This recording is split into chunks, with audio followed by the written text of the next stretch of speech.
We're going to be talking about lean concepts and value stream mapping. One of the cornerstones was the intersection of three things.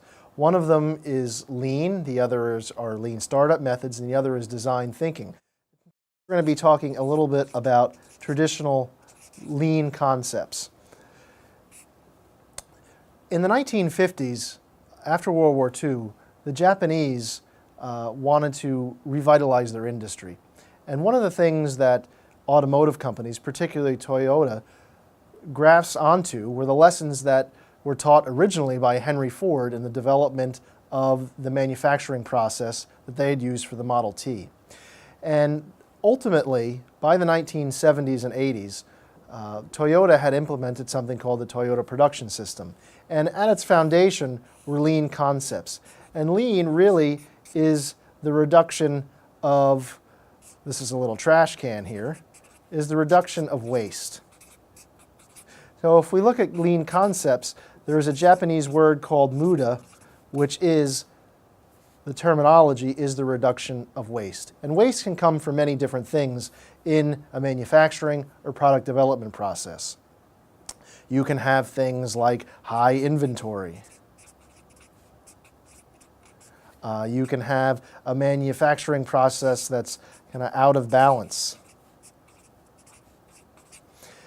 Ultimately, lean methodologies and lean thinking turned into Six Sigma and the development of the black belt process, which many companies like General Electric have implemented extremely effectively to implement and improve processes.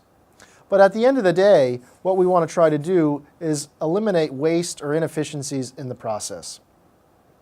And it doesn't matter if it's a manufacturing process or if it's the new product development process. One of the things that I think is most valuable in the lean process is the concept of value stream mapping.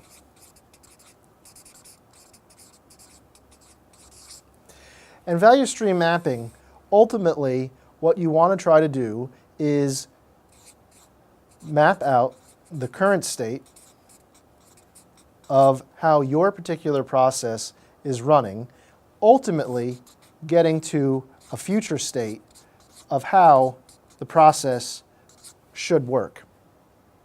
One of the things that's important to do this is gathering data and detail and in an honest way of how things actually run. How do you go from idea to design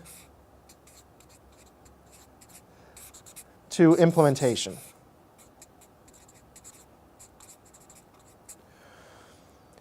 One of the important things about doing a current state map is to understand how things actually run. Most companies have a process that's outlined in a book, and they may not actually run to that process. So what I want you to do is go out, talk to people, and find out actually how you go from concept generation all the way to implementation. And in reality, how does it really run? How do people talk to each other? How does knowledge and information get shared within the team? Where does the process break down? Are there too many management layers or too many levels of decision? So all of those things you may highlight that actually there are maybe too many people and that there are issues with communication. There are multiple levels of management involved that cause the process to slow down. There is a lack of funding in the process that may happen. Maybe you have an issue with implementation at a factory. Maybe you have an overseas plant that isn't run very effectively. So one of the things you need to do in the current state is map out everything how it actually really occurs.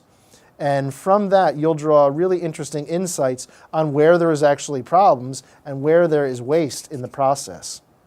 Then what you do is somewhat of the fun part, is coming up with what actually is the future state. And it may look completely different and how things should actually run. There may be things that you could do in parallel. There may be efficiencies by eliminating different layers of bureaucracy and management within the process. And the idea is to really think how you can improve what you're doing within the organization and eliminate some of the problems that you found within your current process.